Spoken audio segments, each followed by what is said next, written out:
Saudi Arabia wants to exercise influence much more than it has at present.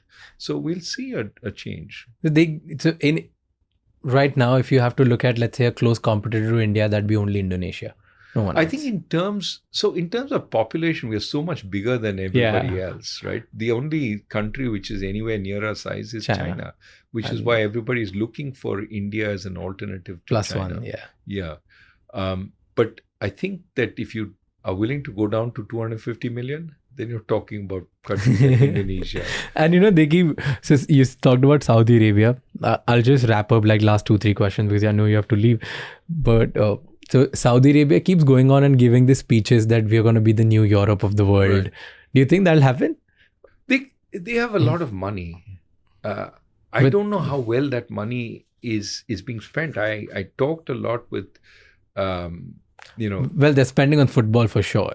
Well, that's the issue, right? China also spent a lot on football, but didn't actually get anywhere. And now they're cutting back on all that spending. I think there's a lot of money available in Saudi Arabia right now, and they're trying to figure out what their path for growth is. But, going back to this book, it all comes down to the quality of your people and your assets. We emphasize, again, we need to make a huge difference in education and healthcare to get many of our people to the level where they can get those spectacular jobs.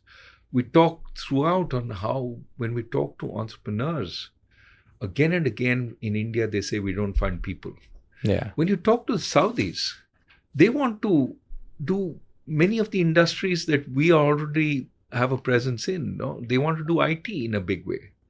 But then you have to ask, do they have the human capital to do that IT?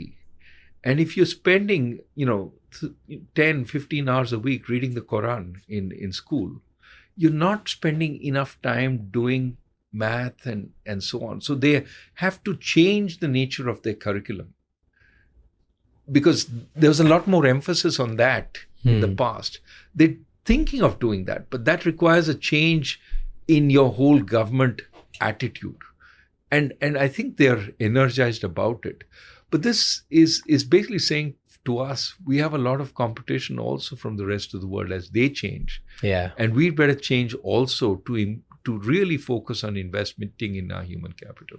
We have cheap labor. Yes. We have a lot of population. Yes. And now we're now seen globally in good lenses.